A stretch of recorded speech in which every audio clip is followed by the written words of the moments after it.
Hello and most welcome to 1714 of the series, or 1715, sorry. It is 1715 and nothing else. We will continue with the complexity of the inner.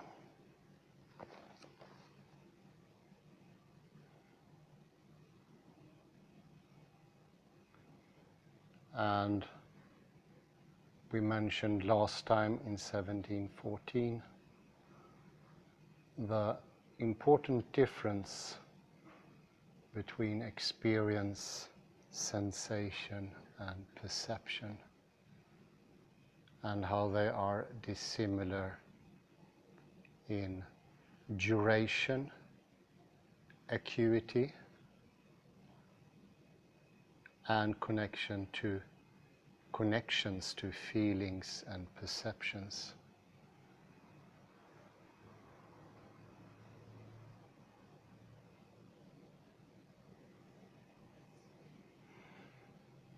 We'll now take a look at the intellect. It's another important figure here. And I think that is definitely something that puzzled people for a very long time.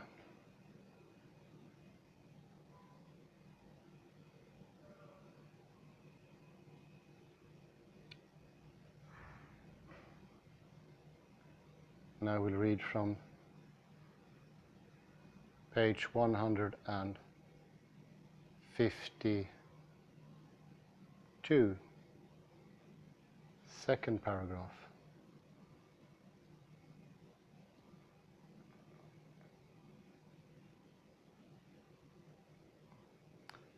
Returning to the concepts of the intellect, we can see that understanding it is similar to remembering, for it would make no sense to say, now I know what it is to understand, as this suggests. Understanding is neither an experience nor a feeling, although it may involve this.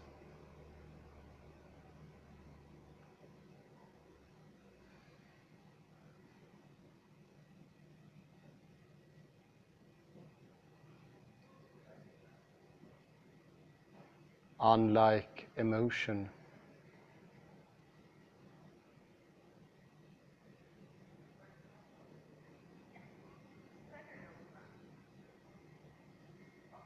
it does not have a characteristic expression in behavior, but is akin to an ability.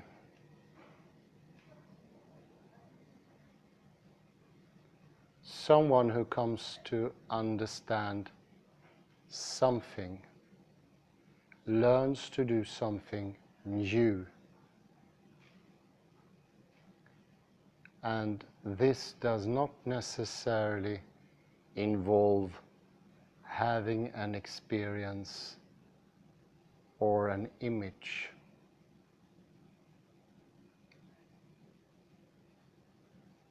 Although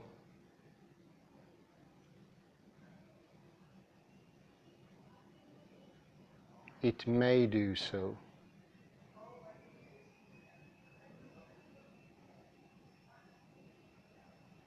For example, when the individual suddenly understands how to continue a sequence, she may see a formula in her head. But even here, the image does not constitute her understanding.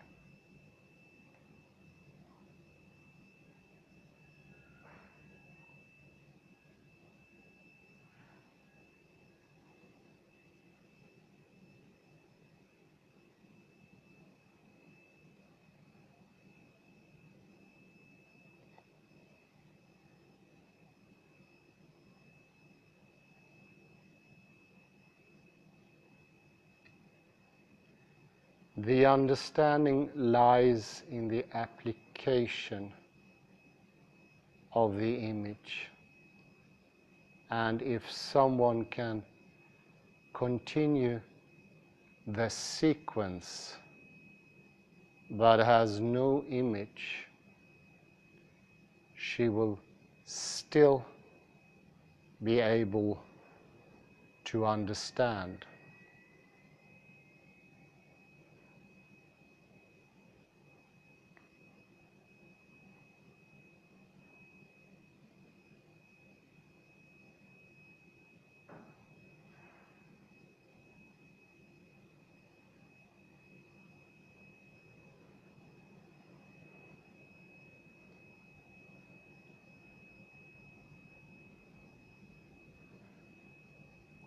There are certainly experiences which can be associated with certain bodily sensations.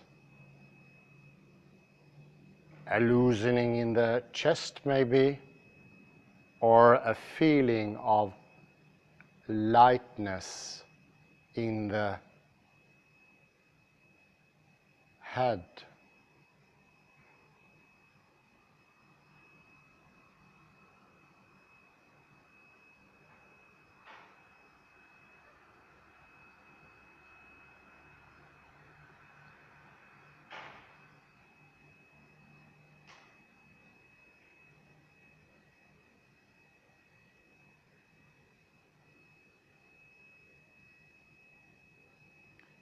However, these do not constitute understanding.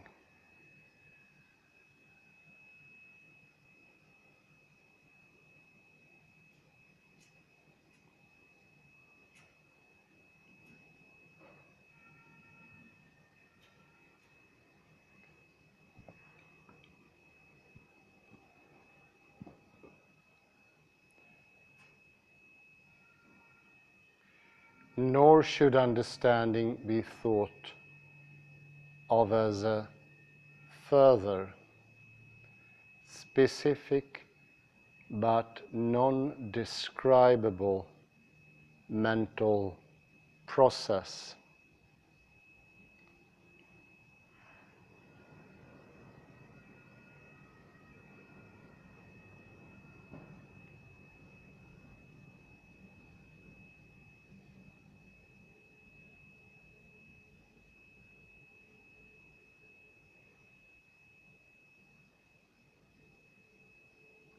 As we saw in chapter 3, if a soldier turns left on being ordered to turn right, her understanding of the command is not separable from her action.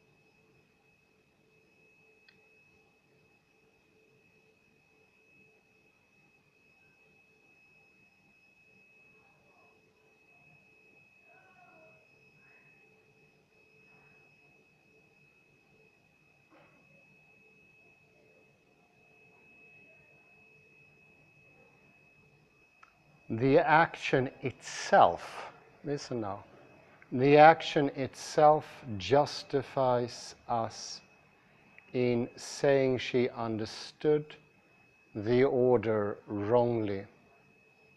So there's no inner understanding that's gone wrong here.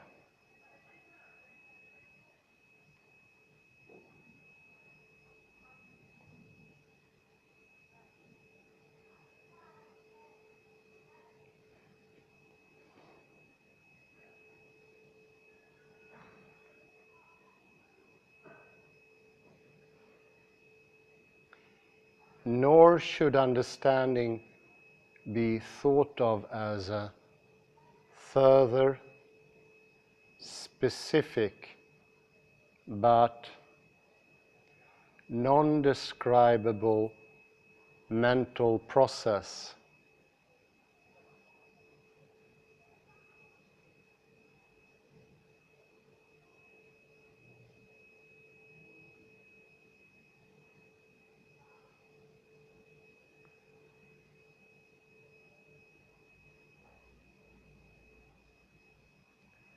As we saw in chapter 3, if a soldier turns left on being ordered to turn right, her understanding of the command is not separable from her action.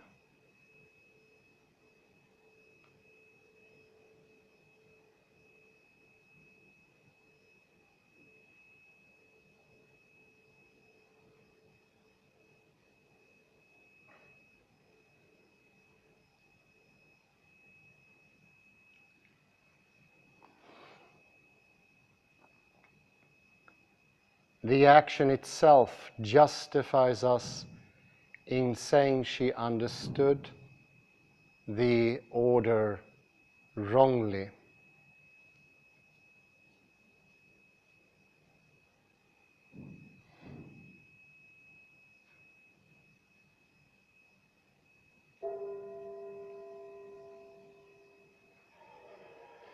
Sehr geehrte Fluggäste, die Situation Palapagildo, Hubbau für 954, 400 Palma de Mallorca.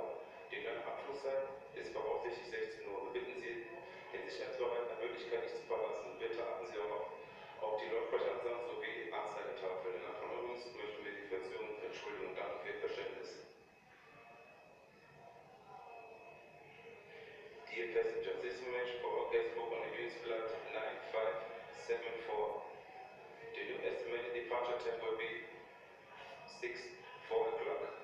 We kindly ask you to remain within the security area. Please listen for the announcement and check the flight information boards regularly. On behalf of Euros, we would like to apologize for the delay. Thank you for your understanding. And this is something to be remembered, written on the fridge door. The action itself justifies us in saying she understood the order wrongly.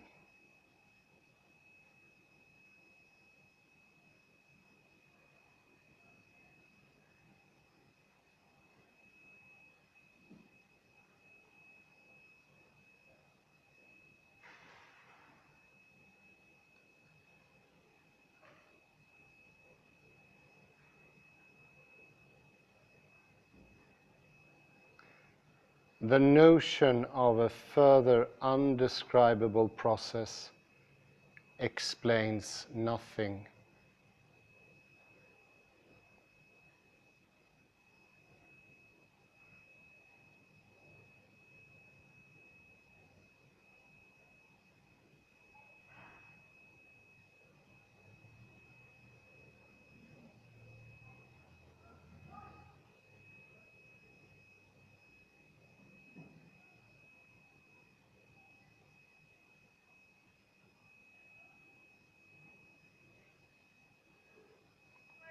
Although it may take some time to understand something, there's no specific mental process which must occur before we can talk about understanding.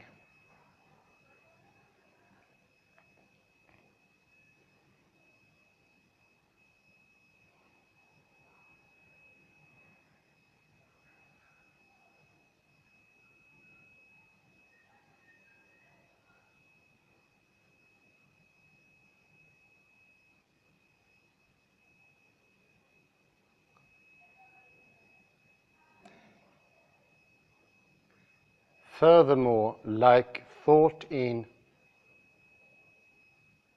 general, understanding does not have duration in a way a process would.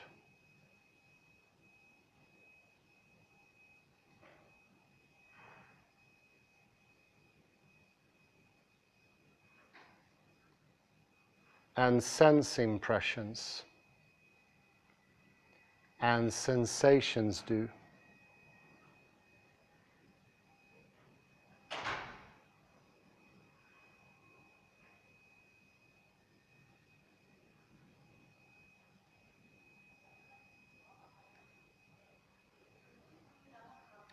Someone may understand gradually or in a flash,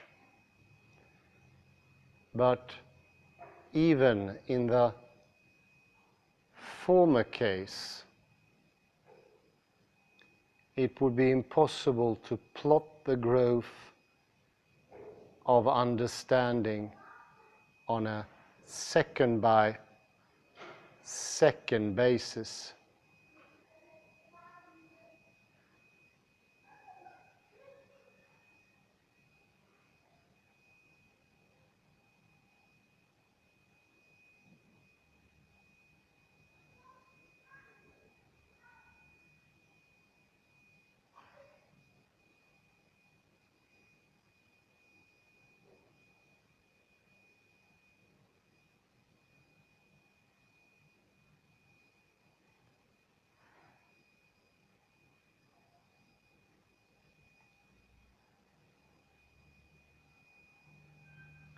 A further key grammatical point about understanding is that, unlike sense impressions or sensations, it is not interrupted by a break in consciousness.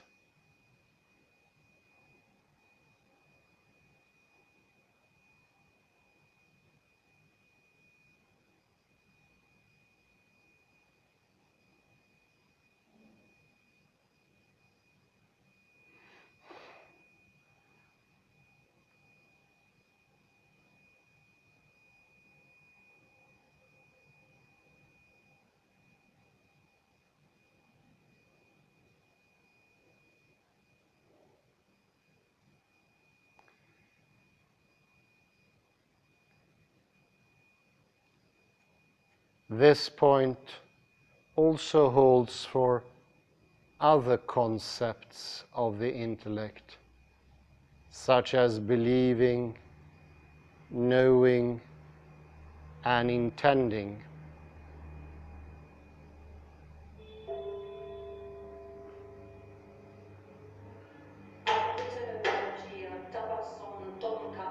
Gebucht mit Lufthansa nach München, wird dringend zum Ausgang A50 gebeten. Attention please, passenger Tabason Don Carboni, boarding Lufthansa to Munich is now urgently requested to proceed to gate A15.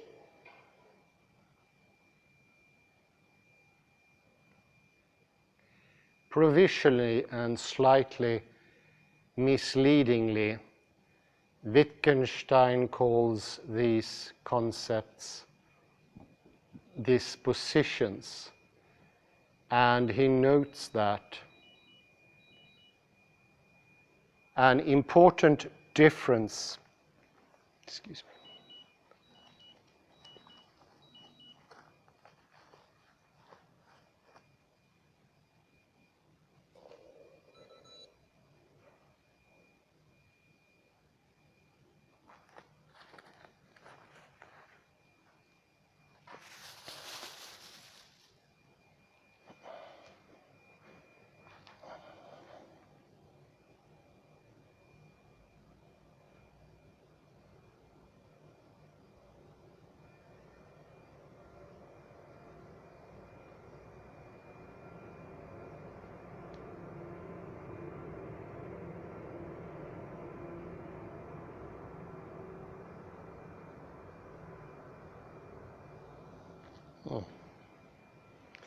Sorry, that doesn't seem to be, I haven't found the pause button yet.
Excuse me there.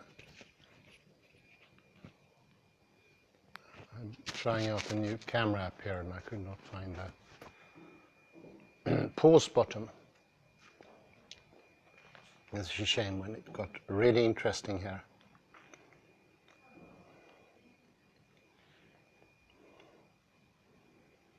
And as usual, it's not necessary within in a process.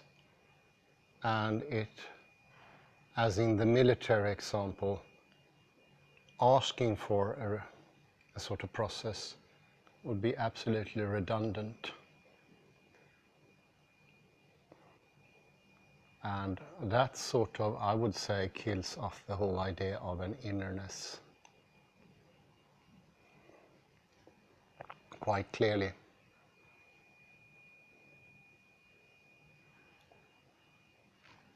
And it's also this gradual development of understanding.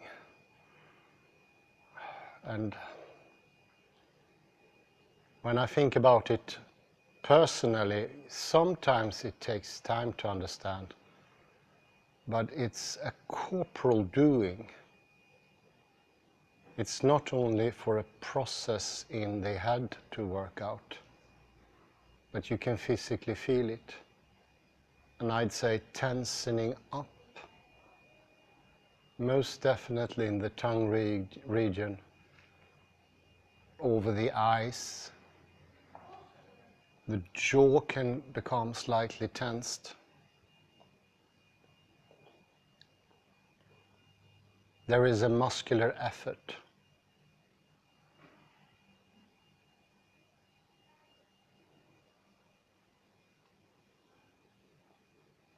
The templar region most definitely can go up to the muscles behind the ear. This is really hard.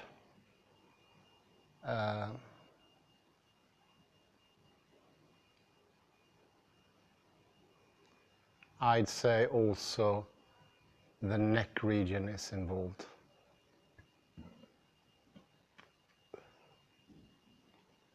Everything becomes maybe a little tensed up. and it's a definite feeling of an effort. It's not effortless. It is tough and it takes a toll on you. What actually happens also deeply falsify the idea of an inner, ongoing, easy process. Sort of a brain process only, or mental process.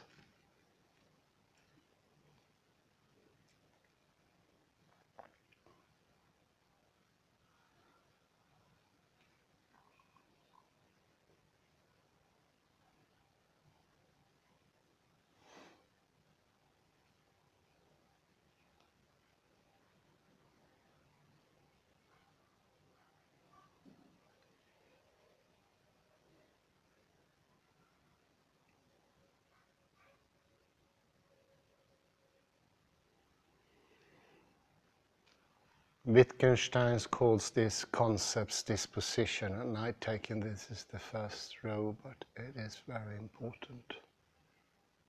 And it stands the repetition, because every time I go back to it, there is more to be understood.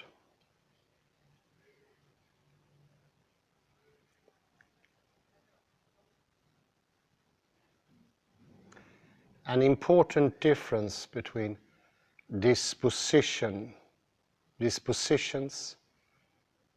and states of consciousness consists in the fact that a disposition is not interrupted by a break in consciousness or a shift in attention.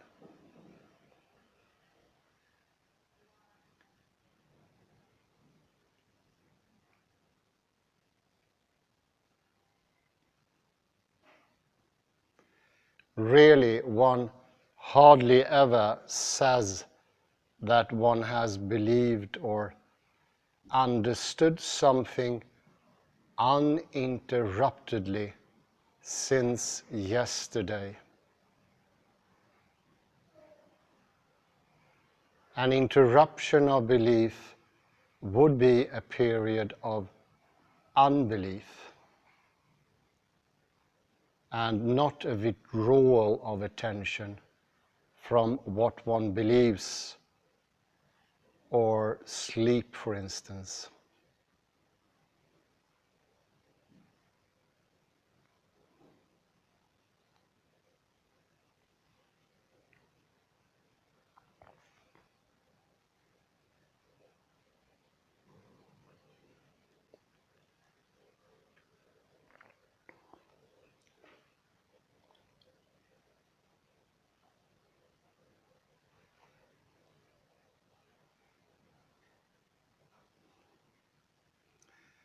For these reasons, it would make no sense for someone to try to monitor such dispositions continuously.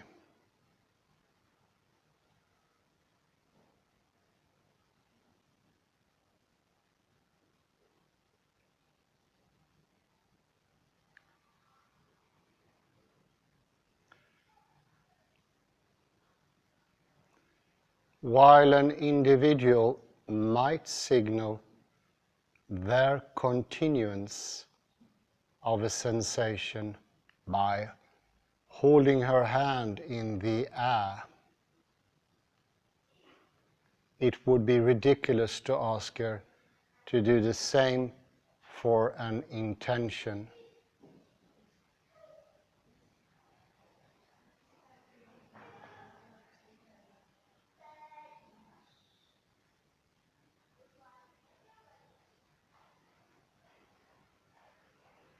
An intention is not something which starts,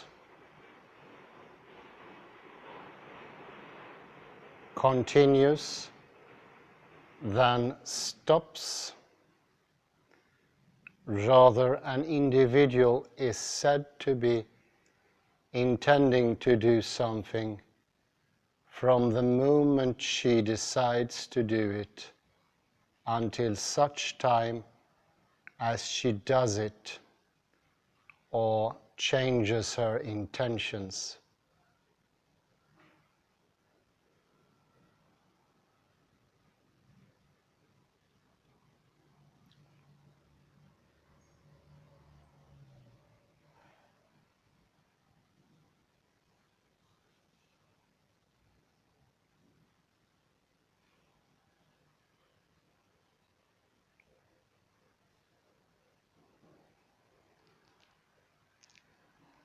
All that is necessary for her still to be intending to do something is that she has neither forgotten her intention nor changed it.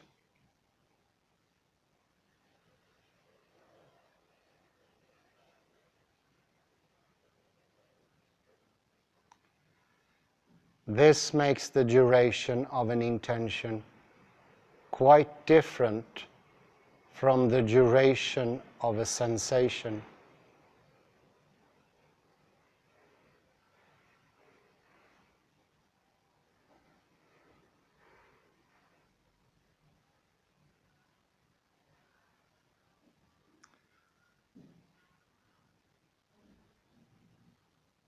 The content is also different, for here the content is a decision.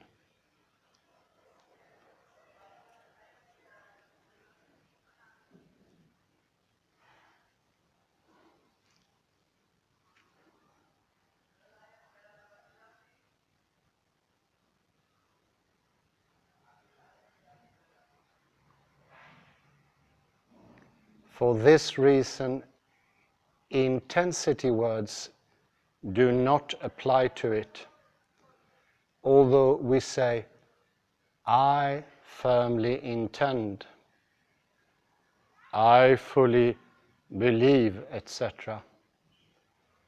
These statements indicate what would be needed to change our minds, not the intensity of a particular mental state.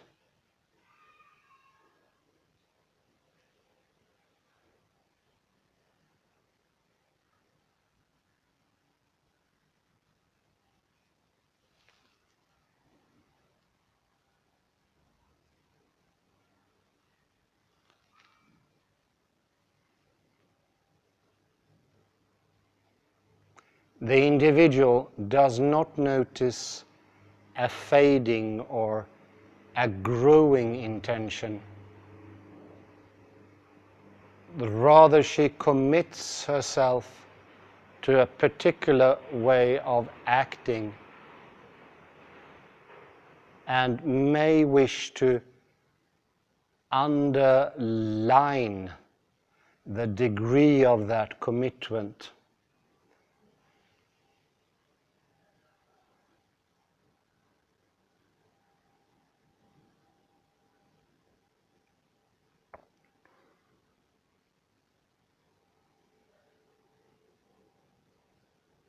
A pain or desire may flare up, but not an intention.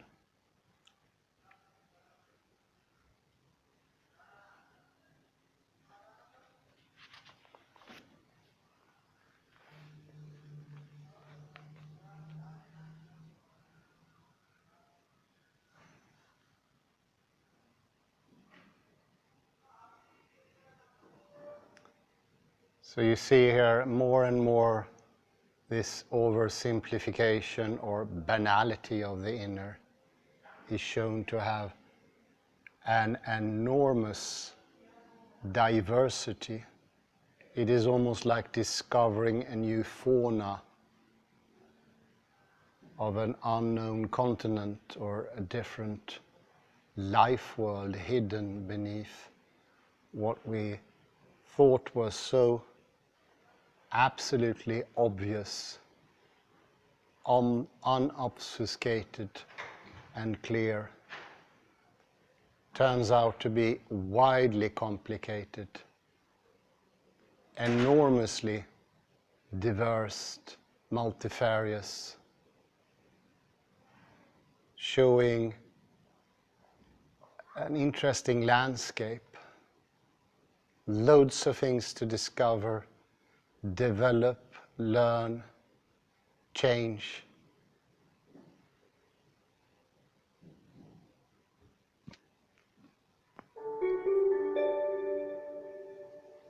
Achtung bitte, Herr El Asbaratari wird zur Bundespolizei gebeten. Attention please. Mr. Al-Kasbar-Tarrant is requested to proceed to the Federal Police.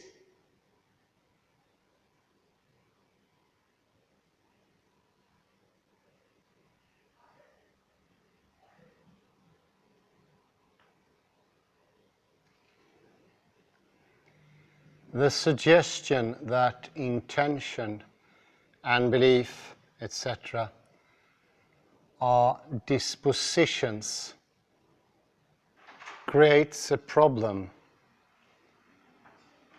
for it raises questions about how the individual knows that she is disposed in a certain way.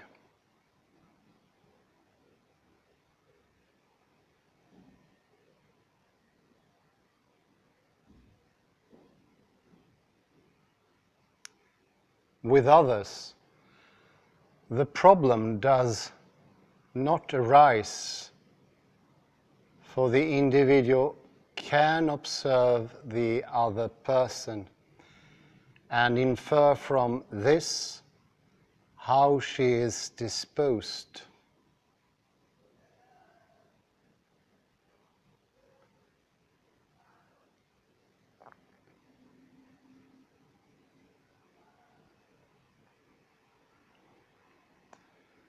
But what is she supposed to do in her own case?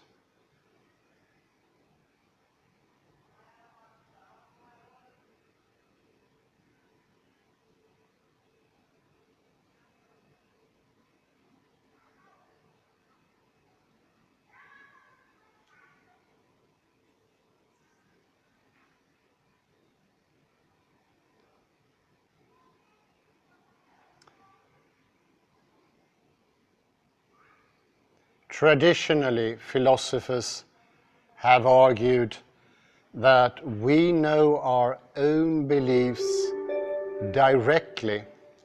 Achtung bitte, Frau Seile. Jalsche wird zur Information Ankunft gebeten. Attention please. Mr. Ziganet, your lordship is requested to proceed to the information arrival.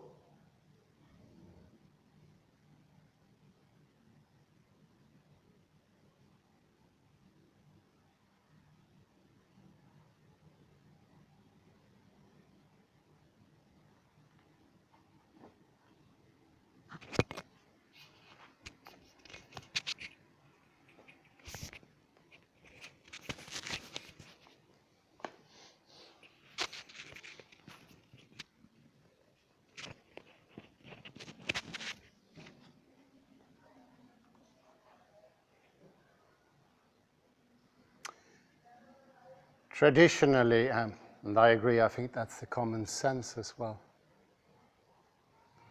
philosophers have argued that we know our own beliefs directly.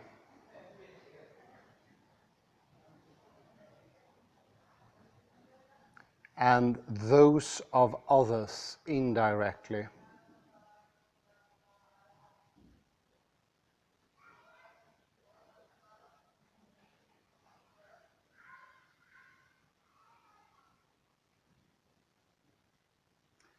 But how does one know one's own belief? And here comes the question. I think that is crucial. That is the kernel of the poodle, as Faust would have it.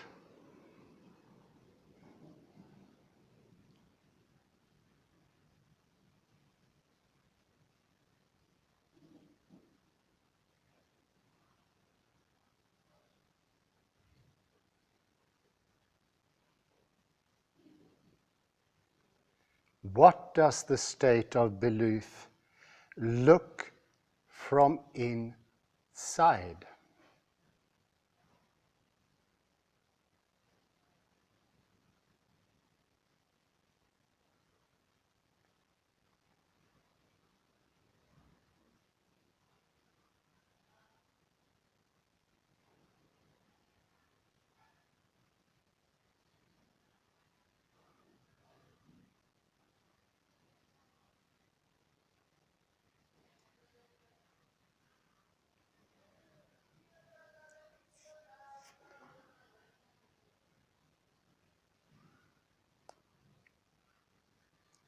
Iconoclastically, Wittgenstein argues that it is misleading to talk of the individual knowing her own beliefs.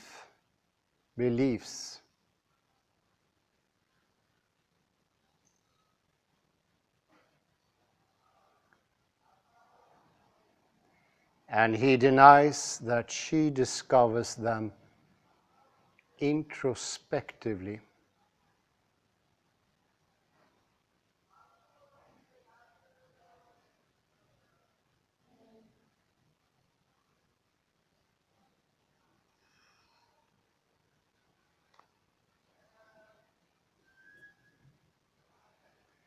But this account too runs into problems. For if a belief is a disposition we recognize in others, why can't we observe it in ourselves? And once more, I'm very sorry.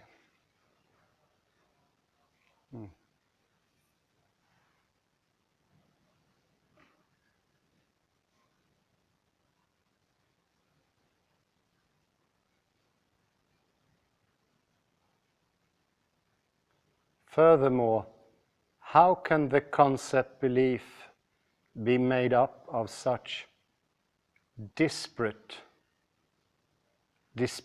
elements?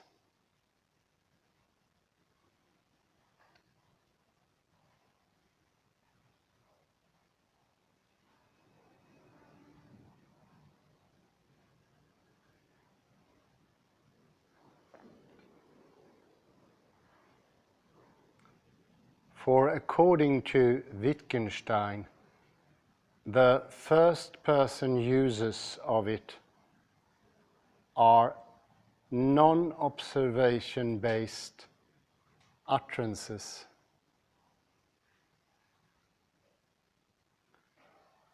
While the third person uses are reports based on observation.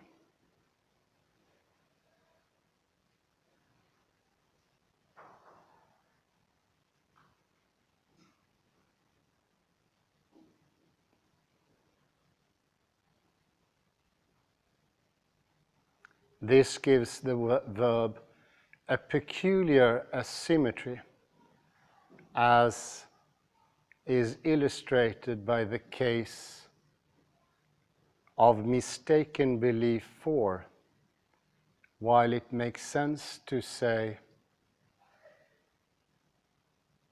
he believes it's raining and it isn't.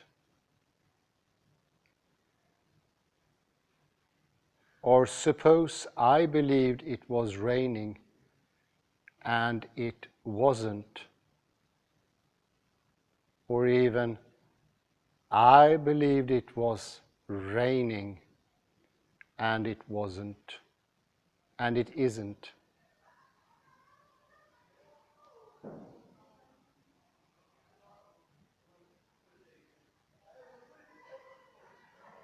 And it makes no sense, I wanted to say, I believe it's raining and it isn't.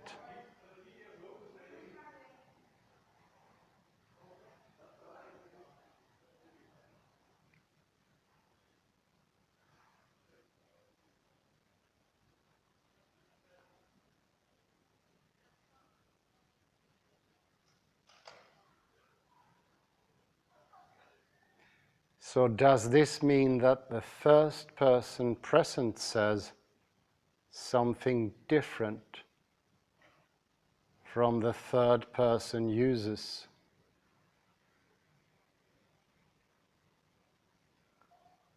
And the first person uses in the past and the hypothetical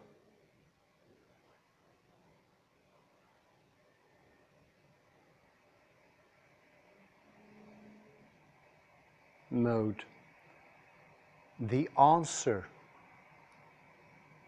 seemed to be yes, yet such a conclusion would be highly paradoxical.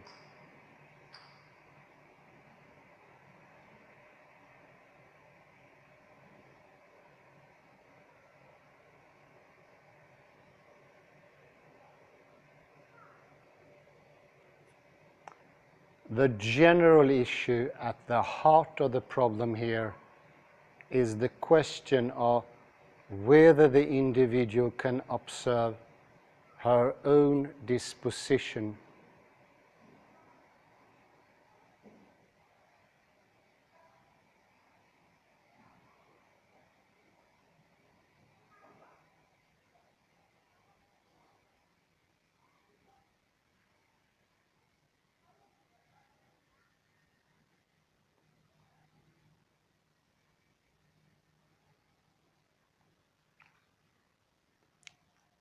Up here from Remarks on the Philosophy of Psychology, and as mentioned before, it's this first and third person confusion that creates the hiddenness of the first person's perspective, and we thereby forget that she has a different background in space and time, coming from a certain position. So her disposition is radically different in some perspective from the third person. But that doesn't mean that there is something inside of her that's different.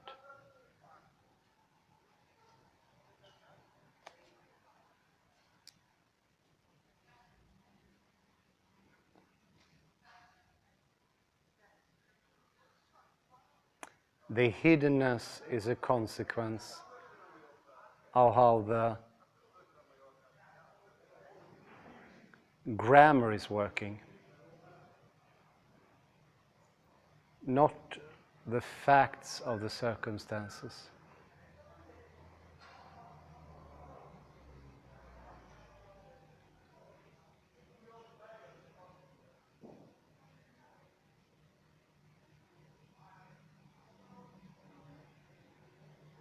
And this grammar, when we mistake that for the hiddenness as an ontic state, an existence of hiddenness, that's when the problems really starts.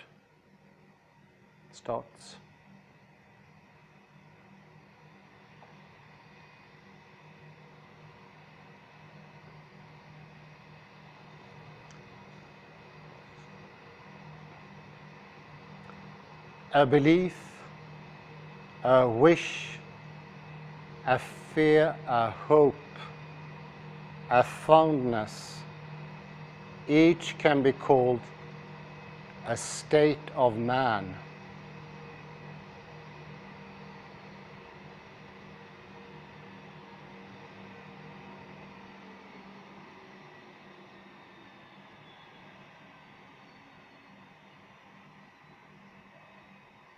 We can count on this state in our behavior towards this man, and we can infer his reactions from this state.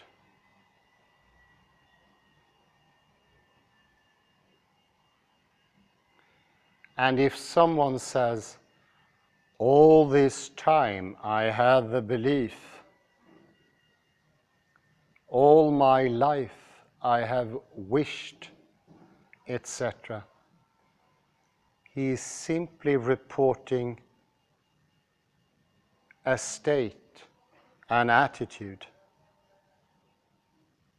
But if he says, I believe he's coming,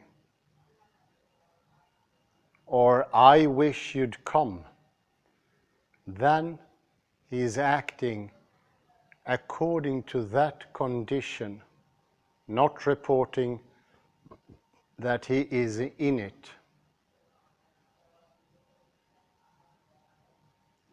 So his very report is the condition. We said earlier, not understanding, let's say, the sergeant's order to march right is the same as not understanding. There is no inner misunderstanding. Although the soldier could say, I got it wrong, that doesn't need to trick us, shouldn't trick us, as it always did, trick us into think of an innerness, because that's going in a direction that doesn't lead anywhere. It's actually going in no direction. But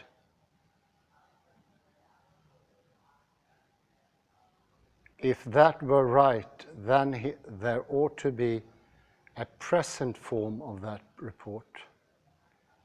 And hence, on the one hand, the utterance, I believe, and on the other hand, the report, I am in the state of belief.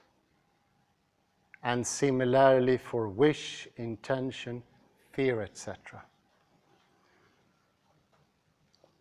And this concludes 1715. I say thank you very much. Excuse me for the interruptions that here. See if we can fix it to next time. Bye-bye for now, and have a very nice morning, day, afternoon, or evening, wherever you are.